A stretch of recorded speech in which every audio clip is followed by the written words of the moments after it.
Coach, I know after an 11-day layoff, it's always kind of a little bit of a guessing game as to what kind of team you're going to have show up. But how did you feel like you guys responded after the long layoff? Yeah, that response was tremendous. I was worried about it. I wish we could have been able to schedule another non-con game before we played, but especially having guys out. I think that was the part I wasn't sure with Richie and Jager being out. But, man, Richie, obviously, his performance speaks for itself. But I thought the guys were better than expected.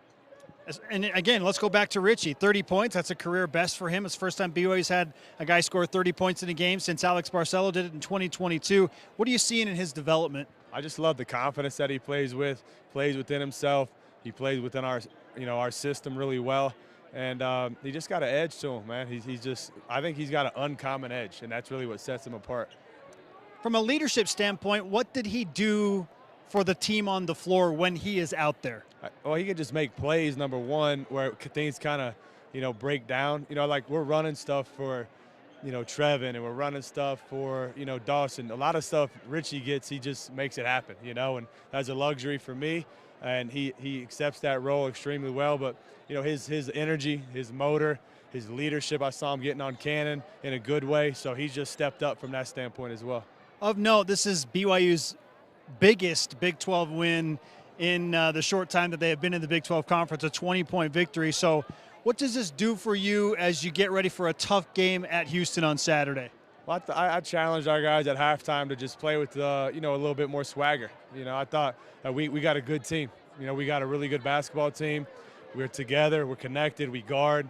And I want them to play with the necessary confidence because of that. And so I think the performance, particularly in the second half, how we came out of the locker room, I think that's something that we can really, build upon and go play against a really well-coached and tough Houston team. Defensively, you've mentioned a couple of times to me, and certainly you worked on it during the break, you wanted to be more compact. How are you seeing things evolve in that defensive side of the ball and being a more compact defense? Yeah, that team is hard because they got a lot of guys that can put pressure on you. At one point they had no free throw attempts. They ended the game with 10. That's usually a sign of us being connected, where we're not, they don't have a ton of driving lanes and stuff like that. And so, was happy with the carry over there. And I think that's kind of been our calling card since that Providence game. And we've had some really good defensive performances since that game. And tonight was probably the best one. Compare and contrast your nerves going into your first Big 12 game and now after your first Big 12 game. Man, everything for me is so new. I just don't know what to expect. Obviously playing in this building gives you a lot of comfort. But look, man, it's a great league. There's talent galore, extremely well-coached teams, and I'm glad to be a part of it and glad we could come out with the win on the first test. I'm sure we're going to see it later on social media, but what was the locker room scene like in the celebration? Well, first of all, shout out to your nice New Year's Eve outfit. Mine's not as nice, although I just changed because the guys, I wasn't ready to get doused with the cold water after that win, so it was fun. We've got great guys, man. We got a great locker room. I think our chemistry is really growing, so it was just a fun time in there. Are you a cold bath guy? I actually am, so I was like, bring it on, man. Let's go.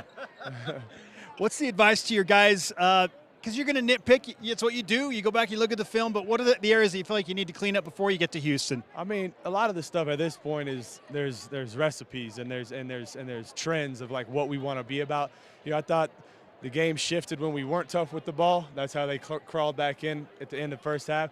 And in the second half, when we could have pushed that thing out even further, ball got away from us some. And that's something in this league that is ever present no matter who we're playing. So trying to have that ball toughness for 40 minutes is going to be critical. Richie is obviously the headliner, but I'd like to ask you about Canon Catchings as well and his role today. He seems to be taking some nice steps forward as well. He is. I love Canon because he's extremely coachable. We've been spending a lot of time together and trying to streamline exactly what we want from him. I've said it from day one internally with him. It's like where can he get to by March? That's what I think about all the time with Canon, and I think he's taking strides. I thought he made a huge play in the second half defensively where he got a steal, being in our compact defense. His offense, we really want him to shoot as many catches, shoot threes as he can. He got up 7 of them tonight. So I love where he's headed, and I think the sky's the limit for him.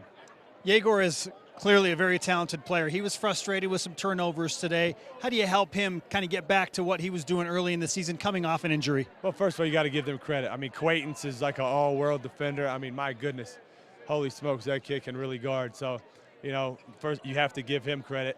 But I thought Jager, I mean, look, this guy hasn't played, and it feels like forever. You know, we all got to move on from the Providence game. He had to sit on that for a month and a half or whatever it was. So, you know, I knew he'd be pressing a little bit, but I thought he was really good in spurts, making really good reads.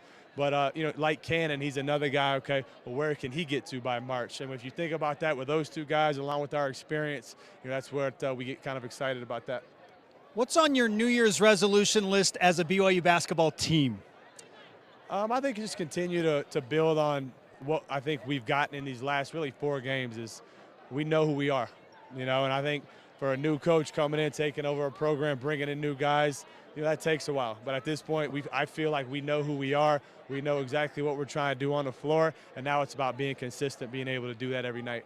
2 quick hitters to follow up. How does the Young family celebrate New Year's Eve, especially after a win like this? Yeah, we're firing up the pizza oven for the first time tonight, and so hopefully I don't burn the house down. Christmas gift? It was shout out to one of our program supporters who actually gifted it to me. I'm looking forward to using that. And then just spending time with each other. You know, it's been fun. You know, many years on the road during these holidays, so to be home with our family, it'll be a fun time. Yeah, please don't burn your house down. We'll try my best. And then finally, I have to ask, who won the fantasy football championship in the Young household? Yeah, so it's a little bittersweet. So none of the Young brothers actually took down the crown, and the Young brothers won. Shout out to Cassidy Moss, he won. But in my other one, where my boys were in, and a bunch of our friends from Arizona, I took home the crown. So I made my sons proud on that. So kudos for Dad on that one. Congratulations on that and on a great win and a convincing win in the Big 12 opener. Good luck against Houston on Saturday. Thank you. Appreciate it.